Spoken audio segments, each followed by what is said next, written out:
Waalaikumsalam warahmatullahi wabarakatuh. Alhamdulillahi rabbil alamin wa bihi nasta'inu ala umuri dunya waddin wassalatu wassalamu ala asyrafil anbiya'i wal mursalin sayyidina wa maulana Muhammadin wa ala alihi wa sahbihi ajma'in amma ba'd. Subhanaka la ilma lana illa ma 'allamtana innaka antal alimul hakim. Wa tub 'alaina innaka antat tawwabur rahim. Rabbi shrah li sadri wa yassir li amri wahlul 'uqdatam min lisani yafqahu qawli. Raditu billahi rabba wa bil islami dina wa bi Muhammadin nabiyya wa rasula. Rabbi zidni ilma warzuqni fahma amin ya rabbal alamin. Bapak Ibu yang dimuliakan Allah, mari kita mulai majelis ilmu kita dengan membaca doa. Bismillahirrahmanirrahim. Raditu billahi rabba wa bil islami dina wa bi Muhammadin nabiyya wa rasula. Rabbi zidni ilma warzuqni fahma. Bismillahilladzi la yadurru ma'asmihi syai'un fil ardi wala fis samai wa huwas sami'ul alim. Bismillahilladzi la yadurru ma'asmihi syai'un fil ardi wala fis samai wa huwas sami'ul alim. Bismillahilladzi la yadurru ma'asmihi syai'un fil ardi wala fis samai wa huwas sami'ul alim. Amin ya rabbal alamin. Bapak Ibu yang dimuliakan Allah, alhamdulillah kita masih bisa bertemu lagi pada pertemuan yang terakhir ini untuk angkatan kedua ini ya. Pertemuan yang ke-12 pada mata kuliah Ma'rifatullah. Tidak terasa ya, sudah di penghujung mid semester. Insyaallah kita akan lanjutkan lagi nanti untuk angkatan yang berikutnya. Mata kuliahnya ada fikih keluarga ya, yang berkaitan dengan keluarga insyaallah. Kemudian yang berkaitan dengan akidah, tauhid ya. Kemudian yang selanjutnya berkaitan dengan akhlak insyaallah. Baik. Pada pertemuan yang ke-12 ini Bapak Ibu masih membahas kitab Al-Hikam karangan Al-Imam Ibnu Athaillah As-Sakandari rahimahullahu taala yang disyarah oleh Syekh Muhammad Sa'id Ramadan Al-Buti rahimahullahu taala rahmatan wasi'ah. Semoga kita semuanya mendapatkan ilmu-ilmu yang bermanfaat dan keberkahan dari beliau-beliau para ulama yang soleh. Semoga kita dikumpulkan kelak di surga bersama mereka. Amin ya rabbal alamin. Amin ya rabbal alamin. Bapak Ibu yang dimuliakan Allah, tema kita pada hari ini yaitu tentang urgensitas uzlah ya.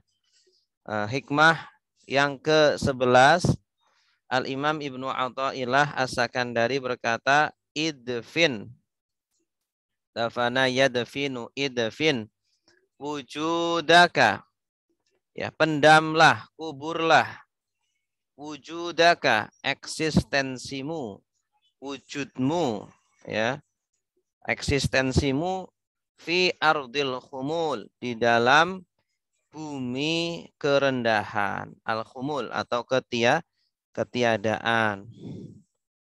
Fama nabata, maka apa yang tumbuh, nabata artinya tumbuh, mimma lam yudfan, namun tidak ditanam dengan baik. Sesuatu biji itu kalau tumbuh, tapi kalau tidak baik tumbuhnya biasanya karena tidak dipendam, tidak dikubur di dalam tanah. Kalau dikubur dalam tanah biasanya nanti tumbuhnya bagus. Tapi kalau dia di atas tanah biasanya tidak tumbuh, atau kalau tumbuh pun tidak baik. Mimma lam yudfan la yatimmu nataijuhu. Ya, kalau tidak dikubur maka tidak sempurna hasilnya, buahnya itu. Ya, jadi Al-Imam Ibnu Athaillah As-Sakandari menyamakan diri kita ini seperti biji ya, biji kurma atau biji apa saja ya, kacang atau apa saja. Kalau ingin tumbuh menghasilkan, maka harus dipendam di bawah tanah.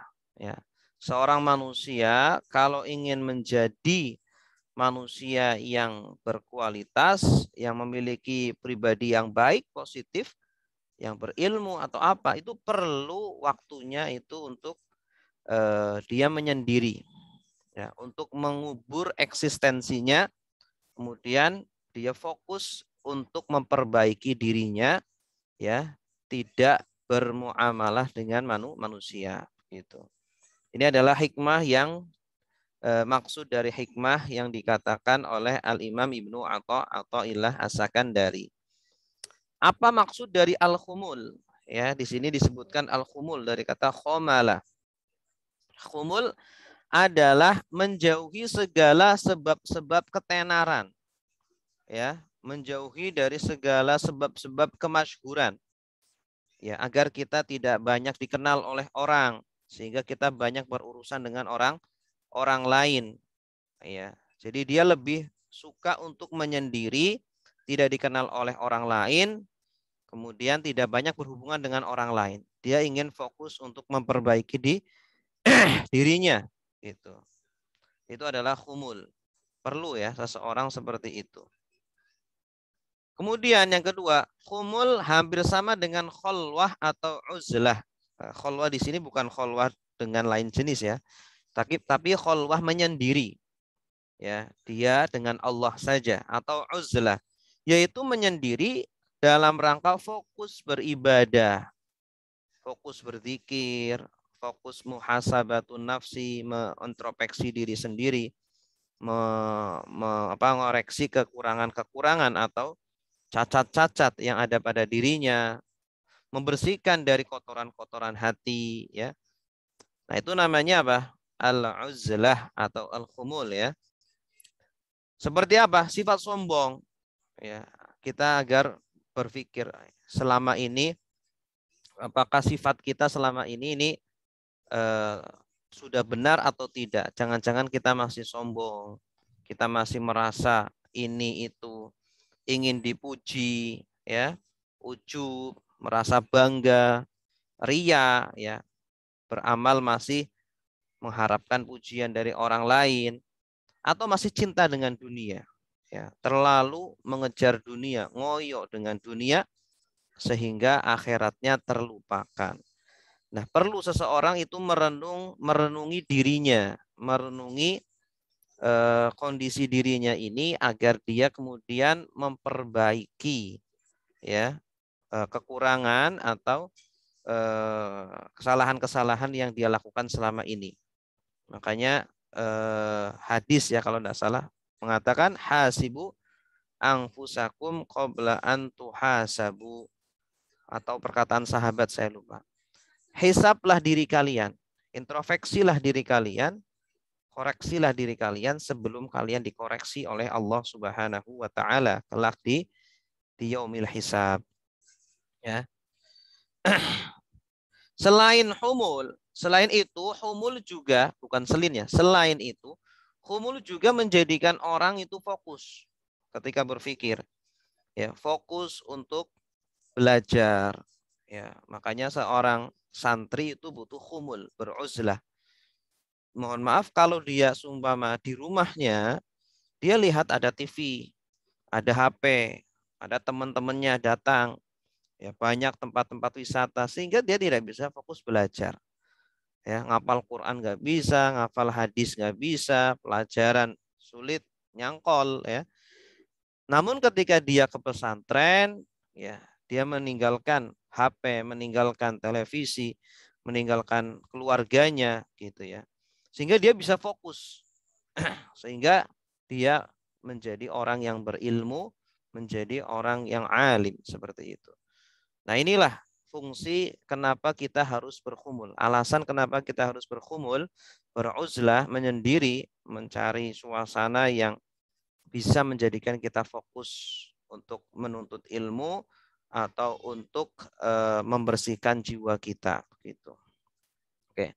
Bapak Ibu yang dimuliakan Allah, nah, ternyata ketika kita tidak khumul, justru kita mencintai untuk berinteraksi dengan orang banyak, ya, dan ingin bahkan menjadi orang yang dipandang, ya, menjadi tokoh, ya, dalam bidang yang kita geluti. Nah, semua kita seorang ustadz, pengen menjadi ustadz yang paling tenar, paling tinggi, ya, papan atas. Kita sebagai guru pengen jadi guru yang papan atas. Kita sebagai semua profesi ingin menjadi yang paling atas. Sehingga dia melakukan segala cara, ya, mencari jabatan, mencari apapun dengan tujuan agar dia ada di paling atas dan sehingga ada timbullah kesombongan. Karena fitnah orang itu kan suka di atas gitu ya. Nah, orang yang seperti itu dengan tujuan sombong, dengan tujuan ingin menguasai orang banyak, ini sangat berbahaya. Ya, di dalam Al-Qur'an Allah Subhanahu wa taala mengatakan tilkad darul akhirah naj'aluha lilladzina la yuriduna 'uluwan fil ardi wala fasada wal 'aqibatu lil muttaqin. Itulah negeri akhirat yang kami jadikan untuk orang-orang yang tidak menginginkan uluwan, ketinggian, kesombongan, ya, ingin terkenal, sehingga orang cenderung kalau terkenal itu akan menjadi sombong, walaupun ada juga yang bisa menjaga gitu ya. Ya, karena memang dia terkenalnya mungkin tidak sengaja, tidak ada keinginan itu, tidak ada nafsu ke sana. Tapi memang sudah terkenal, Allah jadikan terkenal. Nah, ini banyak orang-orang yang sengaja ingin menjadikan dirinya terkenal. Ya. Mohon maaf, mungkin ada sebagian orang yang sebagian malah ustadz ya sengaja menjadikan, padahal dia tidak begitu pintar, tidak begitu alim, tetapi kemudian menyewa orang agar dia menjadi viral, kemudian terkenal, kemudian dipanggil kemana-mana. Nah, ini yang tidak boleh seperti itu ya. Apalagi di zaman sekarang, zamannya media sosial, ada YouTube, kemudian ada Facebook, ada WA dan lain sebagainya gitu. Kalau tidak bisa mengontrol niat kita, ini sangat berbahaya. Ya, Allah tidak akan menjadikan surga bagi orang-orang yang menginginkan ketinggian di bumi gitu ya. Wala akibatul lil muttaqin, dan akibat yang baik bagi orang-orang yang bertakwa. Kemudian yang kedua, hasil sesuai tujuan dan usaha. Kata Allah Subhanahu wa taala, "Man kana yuridul hayatad dunya wa zinataha, nuwaffi ilaihim a'malahum fiha wa hum fiha la yubkhasun." Barang siapa yang menginginkan kehidupan dunia, menginginkan kesenangan kehidupan dunia, nuwaffi ilaihim a'malahum, Allah akan balas, Allah akan berikan kemauan mereka. Ya. Allah tidak akan menyia-nyiakan. Orang ingin menjadi kaya, kemudian dia bekerja, tekun, ulet, banting tulang, ya, peras keringat, Allah tidak akan sia-siakan usaha dia. Allah akan jadikan dia kaya sebagaimana keinginan dia, seperti itu. Allah tidak akan sia-siakan. Namun kalau itu yang menjadi tujuannya saja, ya sudah, dapat itu doang. Ya, nanti di akhirat Allah tidak akan kasih apa-apa. Ulaika alladzina laisa lahum fil akhirati illan nar. Mereka itu orang-orang yang di akhirat kelak tidak mendapatkan apa-apa kecuali neraka. Ya, pekerjaannya lancar, ya, omsetnya sampai jutaan, miliaran. Ya, kemudian Masya Allah lah, masalah dunianya sudah terpenuhi semuanya, tetapi dia tidak ada sedikit pun perhatian kepada akhiratnya. Ya, sholatnya tidak dipikirkan, keilmuan agamanya tidak dipikirkan, ya. Maka mereka di dunia oke lah, senang. Ya, seperti orang-orang kafir ya. Mereka hidup dalam kondisi mewah. Ya, kita lihat orang-orang non-muslim banyak yang kaya-kaya. Oke, silakan mendapatkan di dunia. Tetapi nanti di akhirat adalah tidak ada balasan kecuali neraka. Wa habita ma sana'u. Dan gugurlah apa yang mereka lakukan. Semuanya ketika meninggal, mereka tinggalkan semuanya. Rumahnya, mobilnya, tanahnya, keluarganya, semuanya seketika itu mereka tinggalkan semuanya. Tidak ada yang mereka bawa kecuali apa? Kecuali badan mereka dan kalau ada amal soleh, amal soleh. Tapi kalau tidak ada amal soleh bagaimana? Ya, wabatilun makanu ya'malun, dan sia-sialah apa yang mereka kerjakan di dunia. Jadi jangan malah kita mati-matian mengejar sesuatu yang tidak akan kita bawa ke akhirat, yang tidak akan kita bawa mati, ya. Sesuatu yang tidak akan kita bawa mati, kita mati-matian mengejarnya. Tetapi sesuatu yang akan kita bawa mati, justru malah kita tidak mati-matian mengejarnya. Nah, ini kan kebalik. Ya, harusnya orang yang cerdas itu kata Rasulullah, al-kayyisu man dana nafsahu wa amila lima ba'dal maut. Ya, orang yang cerdas, muslim yang cerdas adalah yang bisa menundukkan nafsunya dan melakukan sesuatu untuk persiapan setelah meninggal. Ya, yang akan dia bawa setelah mati, setelah meninggal. Itu yang cerdas karena dia paham kehidupan dunia ini adalah hanya sementara dan yang kekal abadi adalah di akhirat gitu.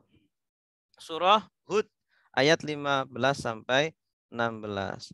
Kemudian selanjutnya dari hadis juga dijelaskan bahayanya cinta ketenaran atau cinta dunia. Hasbumri'in minasyarri an yusiro ilaihin nasu bil asabi' fi dinihi wa dunya. Cukuplah seseorang dikatakan jelek, dikatakan jahat, dikatakan buruk apabila manusia menunjukkan jari-jari telunjuknya kepada dia. Ya, ya memang semua ada orang, wah, oh ini orang soleh sekali ini. Wah ini orang ini ustadz, wah ini orang kiai, atau wah ini orang hartanya banyak, orang kaya. Nah, kata hadis ini cukuplah orang dikatakan jelek gara-gara orang-orang itu menjadi kenal kepada dia baik karena agamanya atau karena dunianya gitu. Walaupun tidak semuanya seperti itu ya, walaupun tidak semuanya seperti itu. Ada orang yang menjadi soleh yang memang dia soleh dan terkenalnya bukan dibuat-buat. Terkenalnya bukan karena dia yang mengusahakan untuk menjadi terkenal. Ya, tapi kalau dia mengusahakan, dia sengaja menjadi orang agar dikenal soleh, dia beribadah agar dikenal soleh, ya, kaya, dia pamer. Ayo lihat nih baju saya ini 1 juta. Atau mungkin 1 juta masih murah gitu ya. Ini nih apa namanya, kan ada tuh di Facebook ya. Ini sepatunya berapa, ini sepatunya berapa juta, sendalnya berapa juta. Nah ini naudzubillahi min dzalik ya. Jangan malah kita melihat orang dari itunya, dari hartanya, atau jangan melihat dari fisiknya. Ya, tapi lihatlah orang dari hatinya, dari amal perbuatannya gitu. Bahkan amal perbuatan pun ini harus hati-hati, jangan sampai amal yang perbuatan yang dia lakukan memang bisa dibuat-buat agar dia menjadi terkenal gitu. Itulah ancamannya. Innallaha la yanzuru ila suwarikum walakin yanzuru ila qulubikum wa a'malikum. Allah tidak melihat kepada rupa kalian, kepada harta kalian, tidak. Ya. Tapi kadang kita melihat mempertimbangkan orang itu malah kepada apa? Rupanya atau hartanya. Ada laki-laki datang melamar ke anak gadis kita. Yang pertama dilihat, oh ganteng apa enggak? Oh, hartanya banyak atau enggak? Nah, ini padahal Allah tidak melihat ke situnya. Malah melihat apa? Yang guru ila qulubikum wa a'malikum. Melihat hatinya. Jadi yang pertama dilihat itu hatinya dulu, agamanya bagaimana.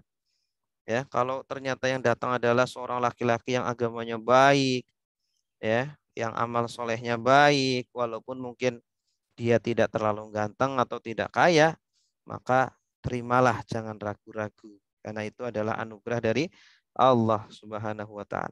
Kemudian yang kedua, hebatnya doa orang yang tidak dikenal. Orang yang tidak dikenal, orang yang sederhana, itu ternyata doanya mustajab. Ya, doanya luar biasa. Rubba as'as aghbar di tamrain la yu'bihi lahu walau aqsama 'ala Allahi la abarrah. Ya.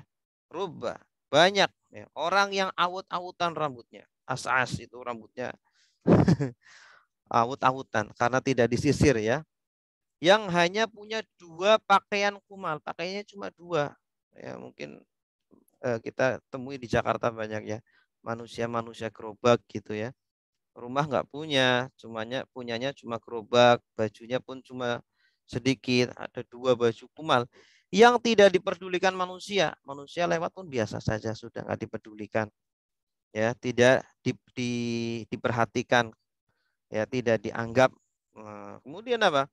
Kalau bersumpah dan berdoa kepada Allah, maka Allah akan mengabulkannya. Ya, justru orang-orang yang seperti itu, ada orang-orang seperti itu yang kalau berdoa langsung mustajab doanya. Tidak ada penghalang antara dia dengan Allah Subhanahu wa taala.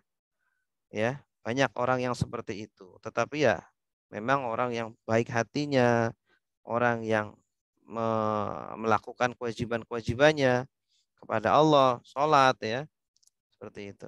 Itu justru malah kalau bisa kita minta doa kepada orang-orang yang seperti itu. Ini justru malah kalau orang terkenal bisa jadi dia banyak musuh, ya, banyak berhubungan dengan orang sehingga dia tidak khusyuk kepada Allah Subhanahu wa taala. Nah, uzlah ini atau berkhumul ini adalah tradisi para nabi. Ternyata bukan ajaran yang baru ya para kaum sufi, tetapi juga tradisi para nabi. Nabi Ibrahim alaihissalam ya ketika beliau berdakwah kepada umatnya, ternyata umatnya menentang, bahkan beliau dibakar hidup-hidup, namun Allah menyelamatkannya, ya. Akhirnya kondisi yang seperti itu membahayakan kepada Nabi Ibrahim alaihissalam. Akhirnya apa? Nabi Ibrahim alaihissalam menyendiri, ya, agar menjaga keimanannya tersebut. Dalam surah Maryam ayat 48 Allah berfirman, wa a'tazilukum wa ma tad'una min dunillah wa ad'u rabbi asa alla akuna bi du'ai rabbi syaqiyya wa a'tazilu, dan aku menjauhkan diri dari kalian para manusia dan dari apa yang kalian seru, kalian sembah, yaitu berhala-berhala. Kami berlepas diri. Ini kalau kondisi masyarakatnya yang sudah sangat bejat gitu ya. Bahkan kalau kita bergabung dengan mereka, bercengkerama, berkumpul, bisa jadi kita malah terseret gitu ya. Kita terpaksa harus ikut kepada mereka, sehingga sikap kita dalam kondisi seperti itu harus apa? Menjendiri ya, apalagi mungkin di lingkungan kita, anak-anak kita terutama ya. Kalau kita biarkan bermain dengan lingkungan, bisa jadi ya akan terpengaruh dengan omongan-omongan yang jelek, kebiasaan-kebiasaan yang jelek, maka perlu kita tarik anak kita agar kita didik sendiri atau kita masukkan ke pesantren gitu. Dan aku akan berdoa kepada Tuhanku, ya, di sela-sela dia beruzlah, dia akan berdoa pada Allah, mudah-mudahan aku tidak akan kecewa dengan berdoa kepada Tuhanku gitu. Akhirnya apa? Di ayat selanjutnya, ayat 49, Allah berfirman, falamma i'tazalahum wa ma ya'buduna min dunillahi wa habna lahu Ishaq wa Yaqub. Ya, ketika Nabi Ibrahim menjauhi kaumnya, beruzlah dari mereka, ya, maka dan apa yang mereka sembah, maka Allah menghadiahkan, menganugerahkan, menghibahkan kepada Nabi Ibrahim dua anak, yaitu Nabi Ishak dan Nabi Yakub, ya, hanya diberi anak Nabi Ishak dan Nabi Yakub. Wa kullan ja'alna nabiyya, dan semuanya kami jadikan nabi. Itu justru malah menjadi anugerah, ya. Di masa-masa sekarang juga kita isoma itu sebenarnya bisa dimanfaatkan untuk uzlah, ya, untuk khalwah. Ketika sumama ada di antara kita yang terkena positif, ya, maka ketika menyendiri jadikanlah itu uzlah. Jangan kemudian malah kita hanya tidur-tiduran atau hanya main HP saja atau hanya, ya, menghabiskan waktu saja, tapi gunakan untuk introspeksi diri, untuk belajar, untuk merenung, muhasabatun nafsi, ya, untuk berzikir, berdoa dan lain sebagainya. Kemudian Ashabul Kahfi juga beruzlah, ya. Kasusnya sama seperti Nabi Ibrahim. Mereka ini Ashabul Kahfi adalah orang-orang yang beriman, para pemuda-pemuda yang beriman yang mereka ingin mempertahankan keimanannya, maka mereka kemudian menjauh, ya, dari masyarakatnya, dari pemerintah ketika itu. Wa idh i'tazaltumuhum wa ma ya'buduna illallah fa'u ilal kahf yanshur lakum rabbukum min rahmatihi wa yuhayyi lakum min amrikum mirfaqa. Dan apabila dan ketika kalian meninggalkan mereka dan apa yang mereka sembah selain Allah, maka carilah kalian tempat berlindung ke dalam gua itu. Niscaya Tuhanmu Allah akan melimpahkan sebagian rahmatnya kepada kalian dan menyediakan sesuatu yang berguna bagi kalian dalam urusan kalian. Allah perintahkan mereka untuk beruzlah. Akhirnya mereka menuju ke goa tersebut dan mereka tidur, dan ternyata sampai 9 tahun mereka berada di, atau 300 tahun, ya. 300 tahun berada di gua tersebut tanpa mereka meninggal, ya, tanpa merusak jasad mereka. Ya, setelah 300 tahun mereka terbangun, mereka mengira tertidur hanya setengah hari atau 1 hari. Setelah keluar ternyata mereka ke pasar, ke kota, ternyata orang-orangnya sudah berganti. Namun mereka masih tetap dengan eh, kondisi yang seperti dulu, ya, usia yang seperti dulu. Itu adalah salah satu keajaiban yang Allah berikan kepada Ashabul Kahfi. Berikutnya, uzlah ini juga dilakukan oleh Nabi Musa alaihi salam. Ketika Nabi Musa alaihi salam hendak diturunkan kitab suci atau roh kepadanya dari Allah. Maka Allah Subhanahu wa taala memerintahkan Nabi Musa agar beruzlah, menyendiri, ya, berzikir selama 30 hari dan ditambah 10 hari. Wa idh wa'adna Musa 40 lailah thumma takhadtumul ijla min ba'dihi wa antum zalimun. Dan ingatlah ketika kami berjanji kepada Musa memberikan Taurat sesudah 40 malam atau 40 hari, ya. Lalu kami menjadikan anak lembu dan kalian menjadikan anak lembu. Setelah ditinggal ternyata Bani Israel justru malah menyimpang. Mereka malah menyembah patung anak sapi atau pedet. Sepeninggalannya, dan kalian adalah orang-orang yang zalim. Nabi Muhammad SAW juga sama, ya. Sebelum beliau diangkat menjadi nabi, maka beliau diberikan cinta oleh Allah untuk beruzlah. Tiba-tiba hatinya suka untuk menyendiri. Menyendirinya adalah berzikir, ya, kemudian merenungi kesesatan dan kebobrokan, kerusakan masyarakat jahiliyah ketika itu, ya. Sampai akhirnya kemudian beliau didatangi oleh malaikat Jibril, ya. Kemudian diberikan wahyu yang pertama yaitu surah Al-Alaq ayat 1 sampai 5. Iqra bismi rabbikal ladzi khalaq, khalaqal insana min 'alaq, dan seterusnya. Perkataan salaf tentang pentingnya uzlah, Al-Imam Asy-Syafi'i rahimahullahu taala juga berkata, "Man ahabba an yaftahallahu qalbah aw yunawwirah." Barang siapa yang ingin dibukakan hatinya oleh Allah dan diterangi hatinya, ya, dia menjadi hatinya terang sehingga dia itu selalu tenang, bahagia, mudah diberikan ilmu, ya, diberikan hikmah-hikmah oleh Allah gitu ya. Sehingga ucapan-ucapan yang keluar itu baik-baik ya, seperti Imam Ibnu Athaillah ini ya. Itu kan hasil perenungan.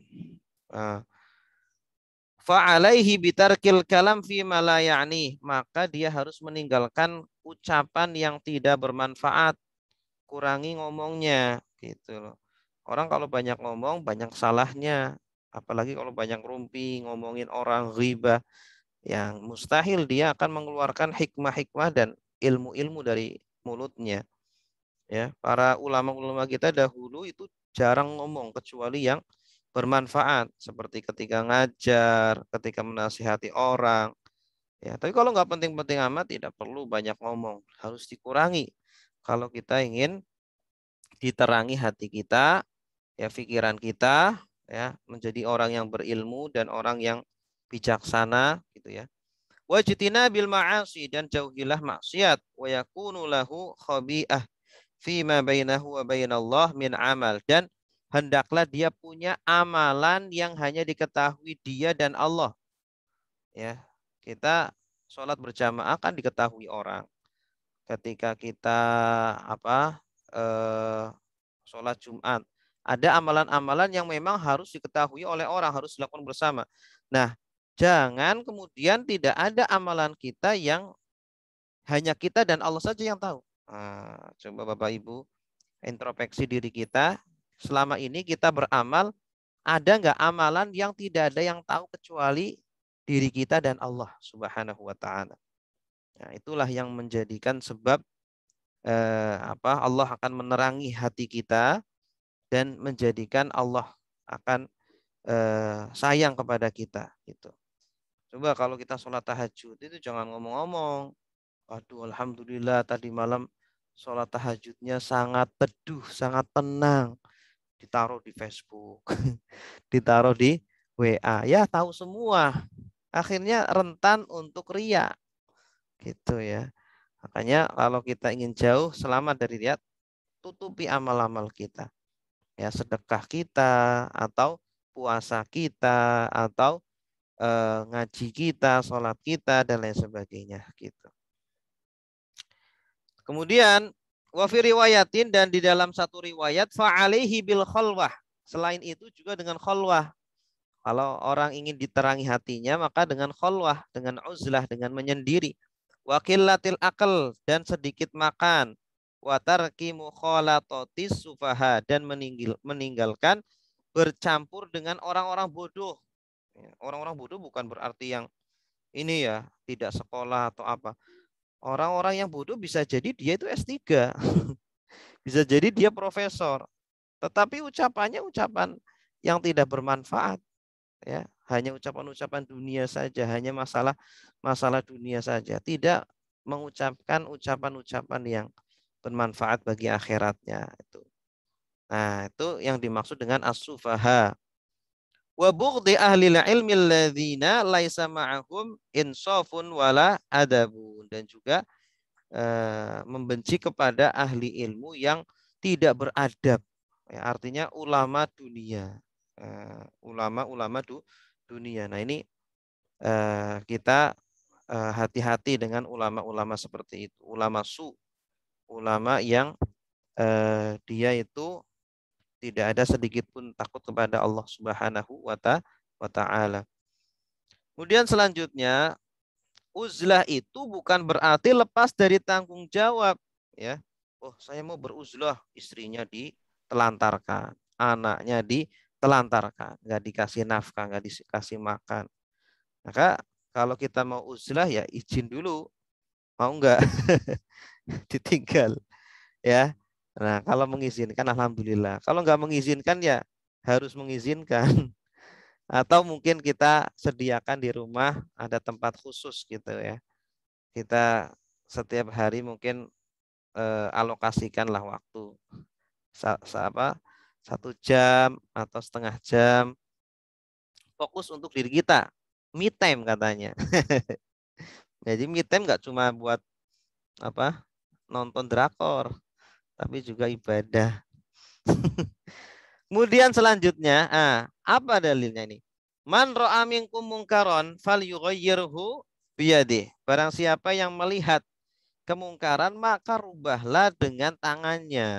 Nah, kita kalau ternyata masyarakat kita itu tidak ada yang bisa merubah kemungkaran, harusnya kita yang bisa merubah, yang bisa merubah hanya kita. Maka harusnya kita yang turun. Nah, semua kita emang sebagai presiden, masa kita uzlah? Presiden uzlah ya gimana masyarakatnya berantakan akhirnya. Maka dia punya kewajiban untuk merubah kemungkaran. Nah, atau mungkin lebih rendah lagi lah kita sebagai lurah atau sebagai camat atau sebagai apalah pimpinan apa, maka kita harus bertanggung jawab dengan itu dulu ya. Dengan masalah sosial dulu baru diri kita. Fa in lam yastati' fa bilisani. Kalau tidak sanggup maka dengan lisannya. Ya. Fa in lam yastati' fa biqalbih. Kalau tidak sanggup dengan hatinya. Ya sudah dengan hati kita. Dengan cara beruzlah itu dengan hati kita. Artinya kita tidak ikut-ikutan seperti yang dilakukan oleh Nabi Ibrahim, tidak ikut-ikutan dengan apa yang dilakukan oleh masyarakatnya dan berdoa kepada Allah. Jadi dia itu amar ma'rufnya dengan hatinya. Ya setelah dengan tangannya tidak mampu, akhirnya dengan lisannya juga tidak, akhirnya dengan hatinya. Wa dzalika at'aful iman. Dan itu adalah lemah-lemahnya iman. Apa tujuan kita berkhumul atau beruzlah? Yang pertama tujuannya ilmu. Ya. Seperti tadi yang kita jelaskan bahwa anak kita kalau belajar di rumah ya banyak gangguannya. Ada TV, ada HP, ada keluarga, ada teman, macam-macam.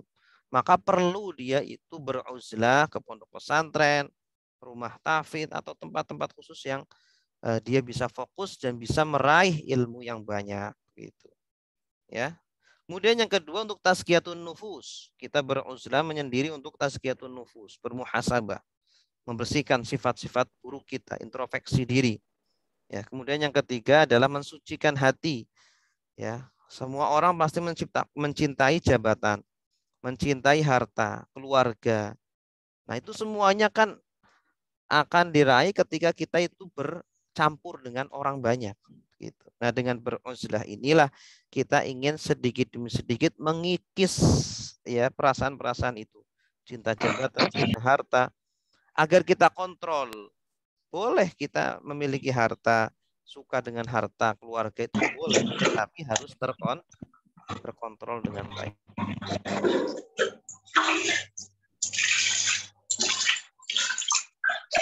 Oke, berikutnya sebab cinta pujian. Nah, ini. Jadi yang menyebabkan seseorang itu harus beruzlah diantaranya adalah karena cinta pujian. Dan ini berbahaya. Ya. Orang ketika bersama dengan orang lain, kemudian dia ingin menjadi pemimpin di kalangan komunitas tersebut. Dia ingin menjadi orang yang paling, ya, orang yang paling beragama lah, merasa paling beragama, merasa paling pinter, merasa paling berjabat, memiliki jabatan, berpangkat. Nah, ini berbahaya orang yang seperti itu, yang menginginkan agar dipuji gitu ya. Kenapa? Sebab orang-orang itu suka untuk dipuji. Kita kan kalau dipuji kan senang ya, adem rasanya. Tapi sebaliknya ketika dicela, panas hawanya. Karena kita itu merasa sempurna gitu. Kenapa sih kita marah kalau dihina? Padahal hal itu ada pada diri kita. Karena kita punya keyakinan diri kita itu sempurna.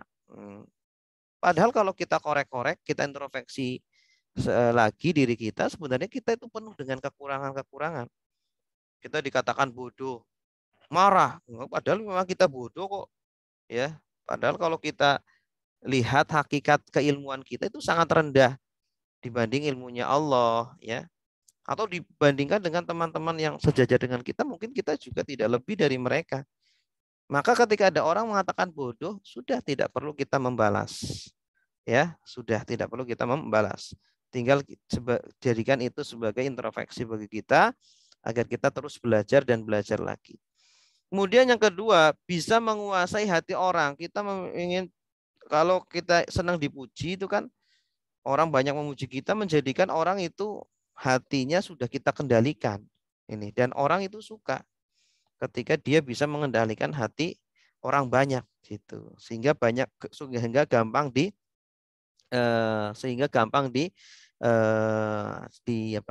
diatur gitu ya. Kemudian yang ketiga, cinta memiliki banyak pengikut. Nah ini orang-orang yang paket bentar ya, ketika dia itu banyak dipuji, punya kelebihan ini, kelebihan itu. Ya, bentar Bapak Ibu.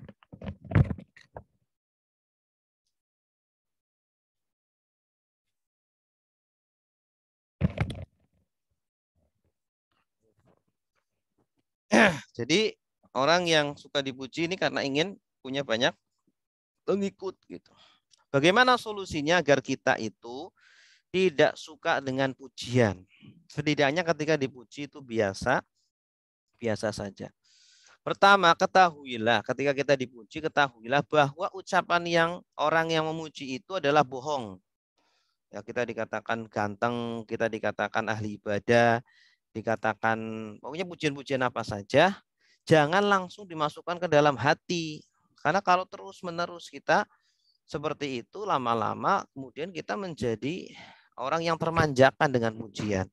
Sehingga ketika kita berbuat baik, kalau nggak ada yang memuji, akhirnya kita marah. Itu ya. Kita ngasih kepada orang sedekah nih. Setiap kali dikasih mungkin dia muji kepada kita. Oh, terima kasih, baik sekali Bapak dermawan, Ibu.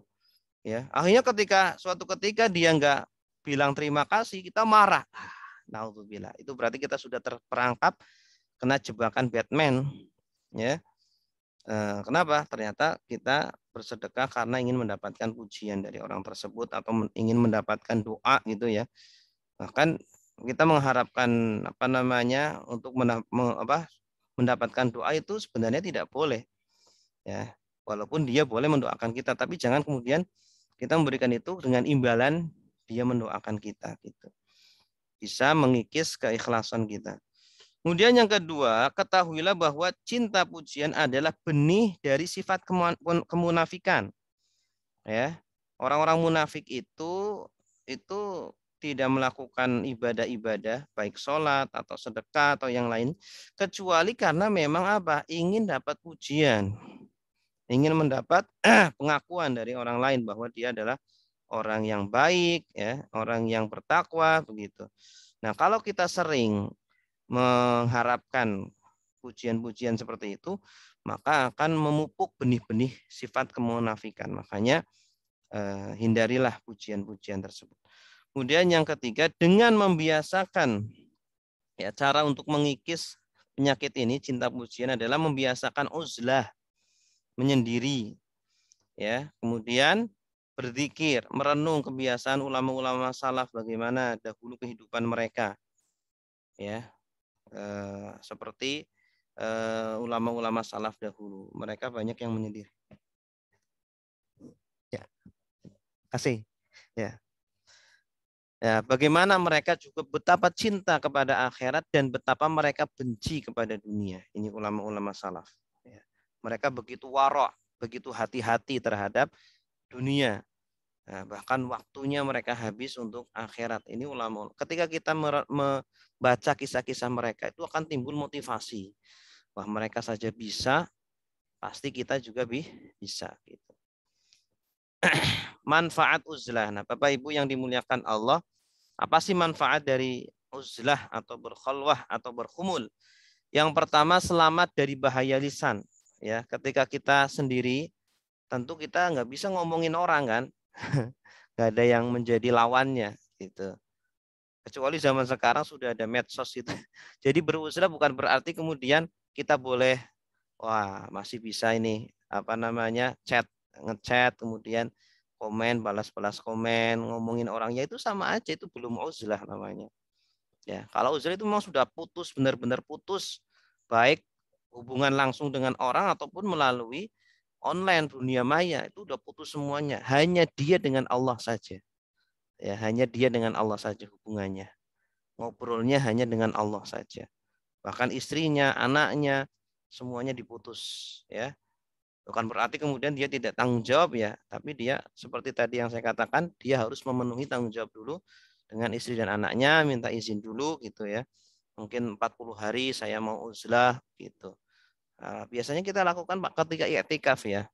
Setiap setahun sekali kita lakukan, harusnya kita lakukan setiap tahun itu.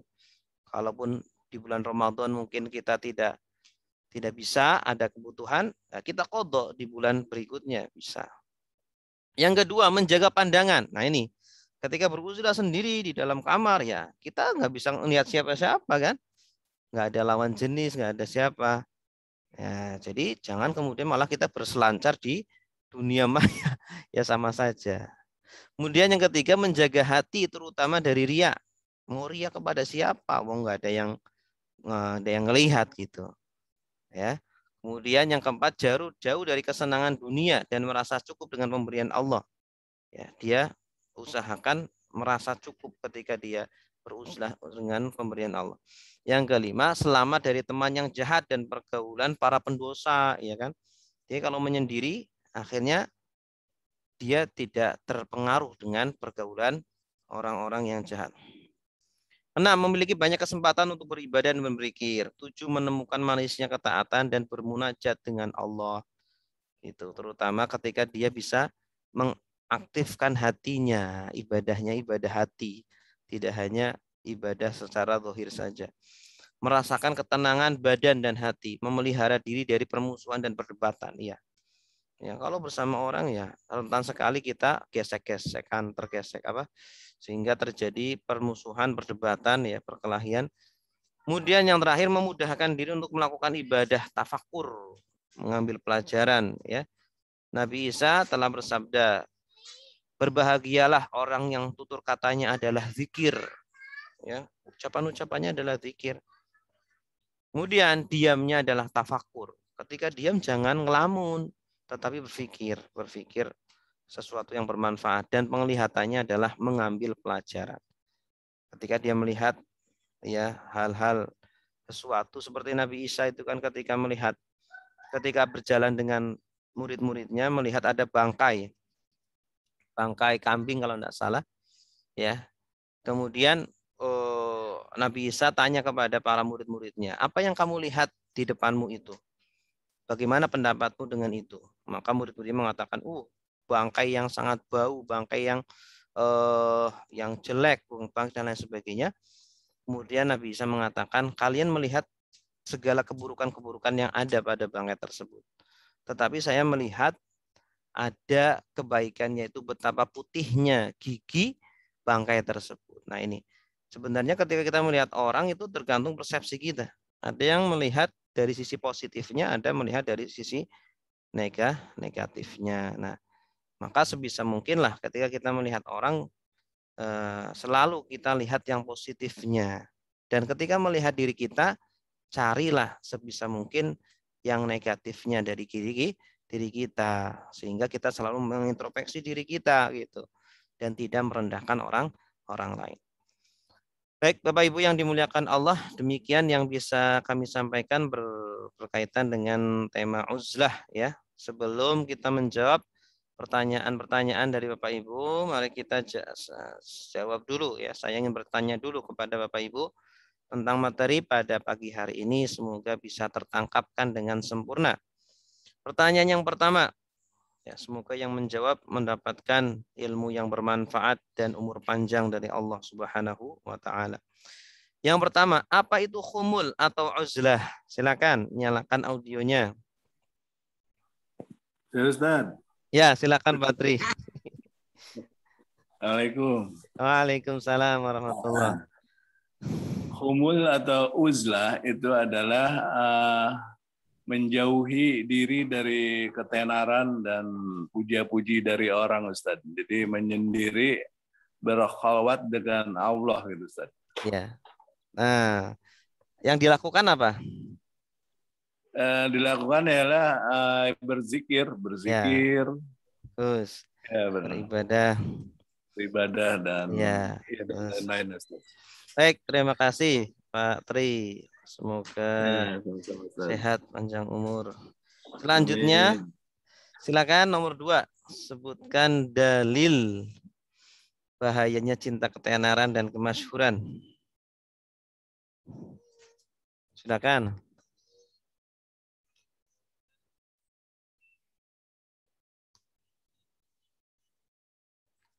Silakan yang mau panjang umur. Semoga yang Assalamualaikum, Ustaz. menjawab. Waalaikumsalam warahmatullahi. Saya coba jawab ya. Bu Nina, ya silakan. Dalil bahayanya cinta ketenaran dan kemasyhuran. Kalau yang tilka darul akhirah itu bukan negeri akhirat, itu kami jadikan untuk orang-orang Ya. yang tidak ingin menyombongkan diri. Betul. Terus selain itu? Sama yang barang siapa yang menghendaki kehidupan dunia dan perhiasannya, niscaya kami berikan kepada mereka dalam pekerjaan. Ustaz, Afwan deh sekalian tanya, itu kalau yang kedua tadi kan dari surat Hud ya? Kalau yang pertama tuh dari mana? Tilka darul akhirah. Tilka darul akhirah. Bentar. Itu dari itu juga ayat Al-Quran juga ya? Dari Al-Quran juga. Oh. Tilka darul akhirah. Surah Al-Qasas ayat 83. Al-Qasas ayat 83. Makasih. Itu juga Ustaz tidak ada keterangannya yang bahaya ingin dikenal soleh sama hebatnya doa orang tidak dikenal, itu potongan dari ayat Al-Quran atau itu belum ada keterangan ya Ustaz? Yang mana? Yang bahaya ingin dikenal soleh itu. Oh, yang apa? Itu memang Rubba as apa? Iya. Apa sih innallaha la yang zurul itu ya? Cukuplah seseorang dikatakan jelek atau jahat apabila manusia menunjukkan jari-jari telunjuknya padanya bila ia menjadi Slide keempat, Ustaz. Ya, slide keempat. Rubba imri'in apa? Yang atasnya Ustaz. Yang bahayanya ingin dikenal soleh ya. Ini hasbamri'in minasyar ya. Iya. Hasbamri'in minasyar an yushira. Itu potongan ayat Al-Quran juga atau? Bentar. Ini saya dapat dari kitab. Dari kitab Mau'izatul Mu'minin. Mau'izatul Mu'minin Mukhtasar Ihya Ulumuddin. Ringkasan kitab Ihya Ulumuddin. Oh ya, baik Ustaz. Jazakallah khair. Ya, sama-sama. Ada lagi? Kalau yang rubba as aubar ini di dalam kalau tidak salah di Arba'in Nawawi ada. Atau di Sahih Bukhari ada. Ya.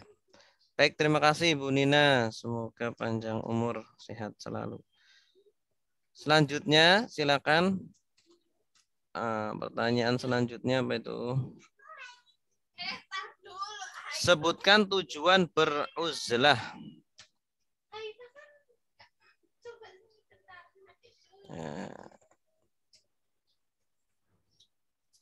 Silakan Bapak Ibu.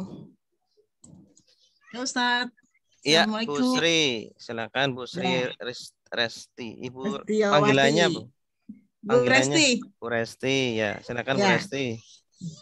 Ya, tujuan beruzlah atau berkumul yaitu ilmu Ustaz. Ya, ilmu. Belajar, terus.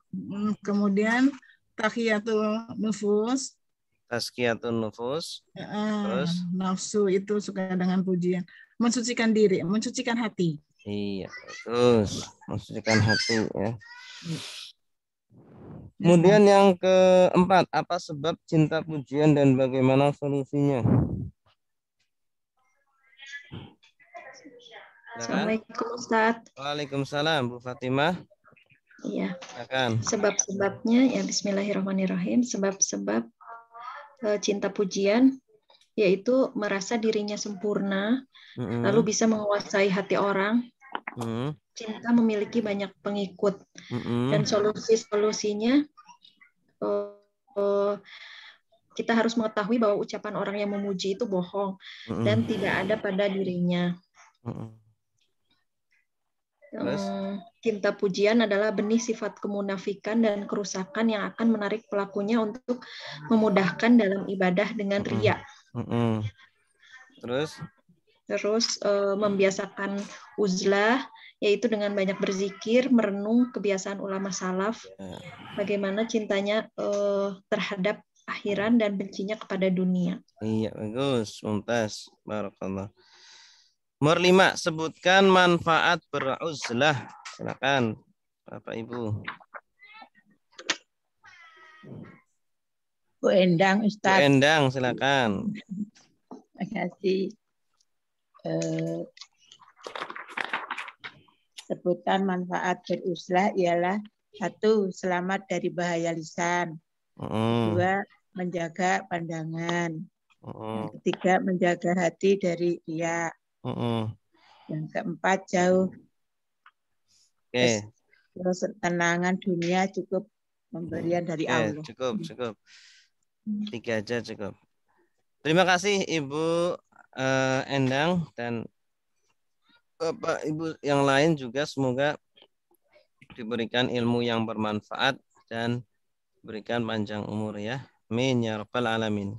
Kita semuanya juga semoga diberikan panjang umur dan istiqomah dalam kebaikan. Amin ya rabbal alamin. Baik, sekarang kita akan membaca dan menjawab pertanyaan-pertanyaan dari Ibu Bapak semuanya. Yang pertama dari Ibu Lia Umar. Ustadz, izin tanya, ada kalanya saat bermuhasabah atau mengingat kejadian atau kesalahan di masa lalu, rasanya sangat sakit, sedih. Itu bagaimana Ustadz? Apa enggak apa-apa? Saya mengingat apa yang terjadi kepada Nabi Yakub, tapi mungkin kalau orang biasa malah bisa depresi. Mohon penjelasannya. Ya. Jadi ketika kita mengingat kejadian masa lalu, kesalahan masa lalu, tidak perlu diperdalam, tuh. Yang perlu kita perdalam adalah istighfarnya. Yang perlu kita perdalam adalah introspeksinya. Jadi tidak perlu kemudian kita perdalam terus gitu ya. Yang penting kita terus mengingat sepintas saja, tapi terus yang perbanyak adalah istighfarnya, taubatnya kepada Allah. Ya, karena kalau kita tidak mengingat itu sama sekali, ya akhirnya tidak introspeksi dan tidak akan istighfar, tidak akan memperbaiki diri kita. Begitu. Jadi jangan terlalu dalam mengingat itu sehingga kemudian kita terlalu terpuruk dan tidak bisa berbuat perbaikan. Padahal tujuan utamanya mengingat masa lalu yang buruk ya adalah untuk memperbaiki di kemudian hari ya, agar kita beristighfar, minta ampun kepada Allah atau memperbaiki kesalahan kita. Begitu, Bu. Ya. Kalau kita diberikan hati seperti Nabi Yakub ya bagus, bisa ya seperti beliau. Tapi beliau juga Nabi. Akhirnya beliau kan juga matanya tertimpa keputihan. Nah, ini apa ini? Baik, itu ya. Seperti itu kira-kira Ibu Lia Umar. Berikutnya mohon izin penjelasan apa atau bagaimana yang dimaksud dengan kita harus mengontrol harta kita. Iya. Maksudnya mengontrol harta kita Bapak Hadi adalah harta itu jangan dimasukkan ke dalam hati tetapi jadikan di dalam tangan kita. Ya, artinya apa? Jangan terlalu cinta kepada dunia. Kita punya harta boleh. Ya, kita kumpulkan harta boleh silakan, tetapi harta itu jangan terlalu dimasukkan ke dalam hati sehingga ketika kehilangan kita stres. Ya, ketika kita disuruh mengeluarkannya berat itu. Tetapi taruhlah harta itu di tangan kita saja gitu. Nah, ketika kita diminta untuk bersedekah, untuk berzakat, maka mudah untuk mengeluarkannya. Ya, dan jadikan harta itu sebagai amanah, amanah dari Allah. Ya, yang dimana harus ditunaikan amanah-amanahnya. Harta ini digunakan untuk apa sebenarnya? Untuk membantu sesama, untuk memudahkan kita dalam beribadah dan lain sebagainya gitu. Nah, itulah maksud dari kita bisa mengontrol harta kita gitu ya. Tadi saya jelaskan kan tentang benci kepada dunia. Ya memang bukan berarti benci kepada dunia kemudian kita nggak bekerja, kemudian kita tidak makan, tidak apa, bukan. Kita tetap bekerja, kita tetap mencari harta, tetapi jangan menjadi tujuan utama. Ya, tujuan utamanya adalah beribadah dan mendekatkan diri kepada Allah. Adapun harta sebagai wasilah, sebagai kendaraan untuk semakin memperbanyak dan memudahkan kita dalam beribadah. Wallahu a'lam. Gitu Bapak Ahadi. Makasih Ustaz. Ya, sama-sama. Apa Ustaz mau tanya kiat-kiat ketika kita sedang beruzlah namun tidak dibisikkan oleh setan. Setan selalu membisiki kita, Bu. Ya, dimanapun kita berada. Bahkan ketika kita sholat pun setan akan datang. Ya, ketika beruzlah apalagi setan akan datang. Nah, bagaimana? Ya terus kita lawan. Dia datang, kita lawan. Dia datang, kita lawan terus. Ya, dan perbanyak ilmu kita. Baca kitab-kitab yang menjelaskan tentang tipu muslihat setan datang kepada manusia. Di antaranya setan itu suka membisiki kita untuk menunda-nunda kebaikan. Ya, padahal bisa dilakukan sekarang, besoklah, akhirnya nanti. Ya, setan juga suka membisiki kita untuk cepat-cepat melakukan sesuatu. Contohnya sholat, suruh cepat-cepat, ayo cepat-cepat biar dapat 1000, ayo 1000 apa namanya? Zikir semua mah, tasbih. Ayo cepat biar dapat 1000. Oh, ini kita percepat gitu kan. Atau sholat, ayo cepat biar dapat 100 rakaat. Ayo kita percepat. Tarawih. Nah, itu salah satu pintu-pintu setan. Ya, melalui lewat jalan menunda-nunda atau lewat jalan disuruh untuk mempercepat. Makanya kan ada hadis al-ajalatu minasyaitan. Minasyaiton. Cepat-cepat terburu-buru itu dari setan gitu. Wa ta'anni minallah, dan pelan-pelan itu dari Allah gitu. Jadi banyak pintu-pintu setan. Ya, dari harta haram juga setan masuk. Kalau kita sumber makanan minumannya atau sumber harta kita dari yang haram, maka setan mudah untuk masuk menggoda kita. Itu ya. Kalau kita ikhlas dalam beribadah, itu setan tidak bisa menggoda kita. Wallahu a'lam. Ibu Nina. Berikutnya Ibu Fatimah. Afan Ustadz mau bertanya bagaimana dengan orang yang semakin belajar, semakin merasa asing dengan lingkungan, bercampur dengan orang banyak menjadikan potensi untuk hibah, mudorot lainnya. Menjadi semakin merasa tidak nyaman, tetapi hal tersebut menjadi banyak dianggap aneh, asing sendiri lingkungan, merasa sudah tahu ilmu, apakah perlu banget ini? Iya. Kita ketika berilmu jangan malah menjadi fitnah untuk lingkungan. Jangan. Oh, karena sudah ngaji, karena sudah berilmu, kemudian kita nggak mau nyapa kepada lingkungan. Nah, itu nggak boleh. Ya. Kita harus nyapa juga walaupun mungkin sebentar saja. Kita ngirim makanan ke tetangga atau apa itu perlu. Tanpa harus berlama-lama dengan mereka, tanpa harus ngobrol, tanpa harus ngerumpi gitu ya. Kalau ngobrol sekedarnya saja, tapi sebisa mungkin obrolan yang baik. Kalau perlu mungkin mengajak mereka untuk mengaji, mengajak mereka untuk beribadah gitu. Boleh, silakan seperti itu. Ya, jadi tidak bertentangan antara kita itu beruzlah dengan berhubungan baik dengan orang lain gitu. Tetap kita menjaga hubungan baik dengan orang lain ya, tanpa harus kita meninggalkan uzlah kita seperti itu ya. Dan uzlah itu kan berapa lama sih uzlah? Tergantung ya. Mungkin kita awal-awal coba lakukan 3 hari. Kita lolos 3 hari, lanjut 1 minggu, lolos, lanjut 2 minggu, lolos, lanjut 1 bulan dan seterusnya. Itu. Jadi kita itu butuh untuk ada me time dengan Allah Subhanahu wa taala gitu ya. Sebagaimana kita pengen me time untuk diri sendiri kan ya, perlu juga kita itu me time dengan Allah Subhanahu wa taala. Wallahu a'lam bishawab. Baik, ada pertanyaan lagi? Silakan. Masih ada 4 menit.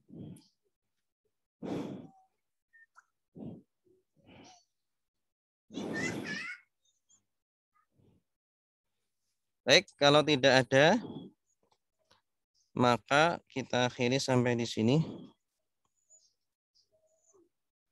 Masih ada? Sepertinya sudah tidak ada ya. Baik, kalau tidak ada, alhamdulillahirabbil alamin.